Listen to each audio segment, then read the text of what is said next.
Something like a lot of times chronic UTIs and stuff are due to diet or emotional stuff. So emotional stuff can be like fear. So if the cat is in constant fight or flight, sympathetic nervous system mode, maybe it's the environment, it's too stressful, there's a lot of noise, there's other pets that are bullying or whatever. Um, those can be things to look at in terms of causes for why the cat is so, gets these problems all the time. Um, and then wet food is preferable in all cases to dry food. So dry food contributes to a pH balance change in the bladder, and that can contribute to issues. Um, Now, here's another thing that happens sometimes if a cat is like an older cat or sick cats, they're not grooming themselves as well.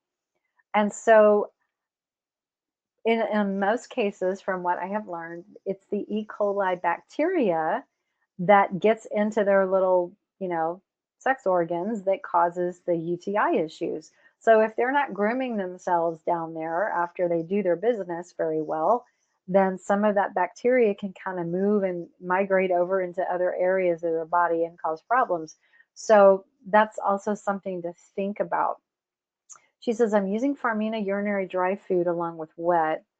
And oh, I think it's the grooming. Oh, she thinks it might be like lack of grooming because dry food, even though it's urinary, again, I'm just not a big fan at all on dry food because it leaves the cats in a constant state of dehydration.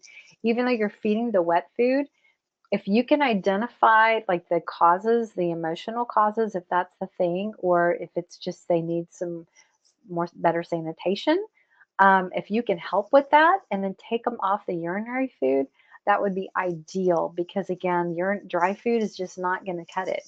Um, Urinary diets, they try to, put things in like cranberry or whatever. Um, there's a product called D-mannose, capital D-MANNOSC, that is a cranberry derivative that helps. This is okay. This is a really good product for you guys to know about. It it you could just put it in the food. It kind of tastes like a little bit of cream of tartar. It's not bad at all, and it just dissolves into the food so fast. But you can take this for you too. So if you ever get UTIs, you can try this. But like maybe a quarter to a half a teaspoon once or twice a day, at least probably twice a day for a cat, for example. For us, probably 3 times a day. But what happens is it goes through the through the body and it's filtered through the urethra, through the bladder, and all of that. It prevents the bacteria from sticking to the urethra lining, to the walls. And so, therefore, the bacteria can't form and it flushes all that stuff right out. So, that's why it works so great and fast, both for cats and for people. So,